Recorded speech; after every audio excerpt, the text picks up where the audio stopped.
Une communication saine est basée sur, disons, la capacité à se parler en adulte, la capacité à poser le débat, sans pour autant ku nekk di juger moromam, parce que souvent foofu la affaire yi di nekk ku ci nekk très souvent da ngay ut un bouc émissaire, da ngay ut disons un coupable, voilà noonu laa ko mën a woowee ku ci nekk da ngay jéem a ut un coupable, parce que c'est à travers ce coupable là que yow ngay mën a très souvent disons distribuer sa violence, distribuer sa colère, hein, partager sa colère wala nga extérioriser ko de la mauvaise façon bien sûr, parce que li ñuy war a xam mooy instant bi stress bi ñuy dund, les nerfs sont tendus, les nerfs peuvent être tendus, surtout que bu nekkee nit la koo xam ni amul beaucoup de sources de foo xam ne fa lay jëlee une énergie positive.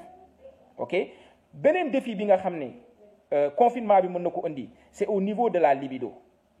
Ok, c'est au niveau de la libido, parce que stress ak confinement bi ak li ñuy dund nii jamono yi mën na indi muy ku góor ki muy ku jigéen ki, surtout suñu jigéen ñi, mu wàññi la libido, mu wàññi disons cette capacité là de disons d'intimité sexuelle. loolu nag il faut que mu nekk loo xam ne aussi lu ñuy mën a waxtaanee la, mu bañ a créer ay frustration, bañ a créer distance, parce que souvent day nekk loo xam ne ñun dañ koy considérer comme un tabou. Ok, duñ ci wax, bu ko defee ku nekk sa côté ngay frustré wu ci sa côté, te fekk ne yéen ñaar ñëpp peut-être ku ci nekk yaa ngi dund stress boo xam ne moom moo am une répercussion ci sa libido. Ok, beneen affaire bi gën a métti mooy dafa mel ni dañuy dund ci période boo xam ne on est obligé, c'est un confinement obligé, dafay mel ni on nous oblige à une certaine intimité. ñaar nit ñoo xam ne d'habitude guddi ba guddi lañ daan gisee wala ngoon ba ngoon lañ daan gisee, donc ci 24 heures yi ils passaient ensemble peut-être benn 8 heures wala benn 9 heures de temps ensemble. Léegi ils sont obligés de passer 24 heures sur 24 ensemble.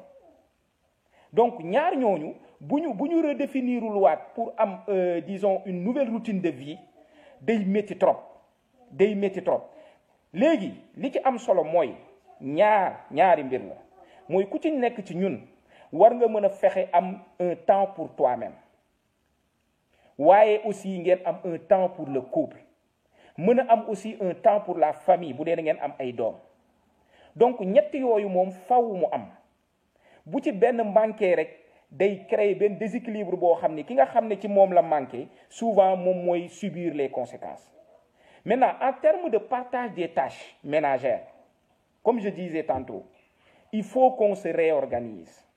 La réorganisation va passer par waxtaan bi, ngeen jéem a xool ku ci nekk, parce que peut-être que am na góor ñoo xam ne ñoom raxas bool moo leen gën a neex, ñii raxas toilette moo leen gën a neex, ñii peut-être togg moo leen gën a neex, essayer ay togg yu bees, ñii peut-être passer du temps avec les enfants moo leen gën a neex.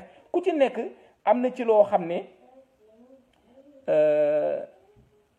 mu ne ku am jabaru tubaab lu mu wax Nuuru Jóob mu ne lan ku am jabaru tubaab wala jabaru joolaa wala njaago wala lawbe walaay doo stressé te doo am problème libido.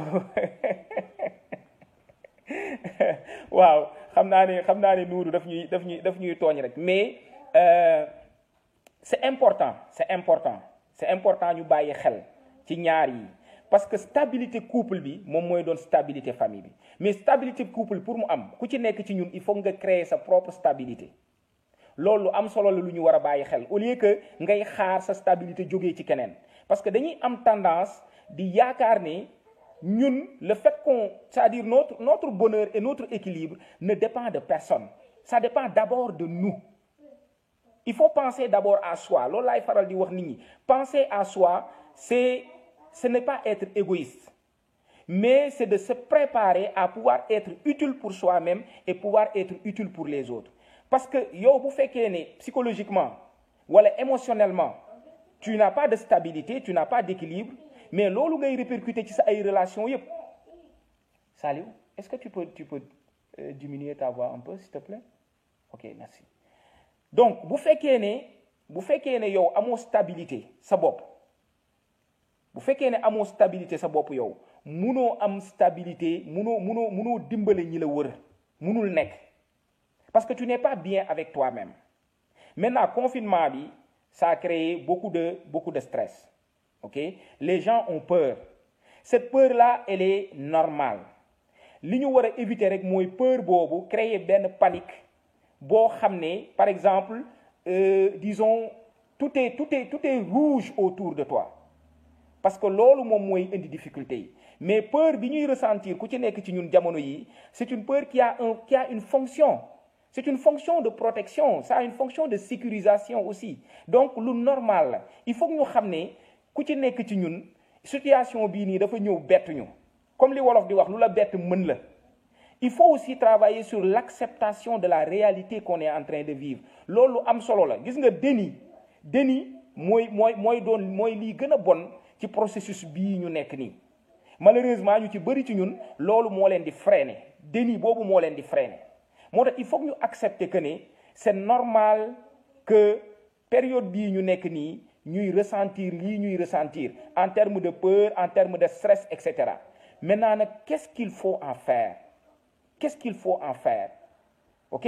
Alors, on a les ressources. On a les ressources. Et si on ne les a pas véritablement en nous, on peut aller les chercher. Et c'est là où c'est important de chercher de l'aide. Si on ne parvient pas à s'en sortir, il faut chercher de l'aide.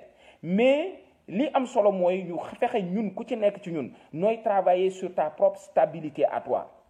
Lan moo lay procurer de l'énergie positive ku ci nekk ci ñun war nga koo xam naka ngay gérer say émotion wu bopp et balaa ngay réagir sur quoi que ce soit jéemal positionné wu nga questionné wu ci lan moo ma tax a di sentir ni may sentiroo nii parce que am na ci ñoo xam ne ben da ngay dem seetaan télé wala nga wax ak sa benn mbokk au téléphone wala nga nekk ci benn page Facebook wala et cetera nga gis fa benn information boo xam ne day ñëw toucher la mu mer loola léegi yow mer googu noonu tu te rends pas compte que ça t'appartient c'est ton émotion à toi mais puisque ça brûle à l'intérieur sa conjoint bii nekk à côté wala sa doom jii nekk à côté tu as juste envie de lui pitcher ça comme ni ko québécois di waxee tu as juste envie que da ngay mel ni benn dragon rek buy génnee benn du feu.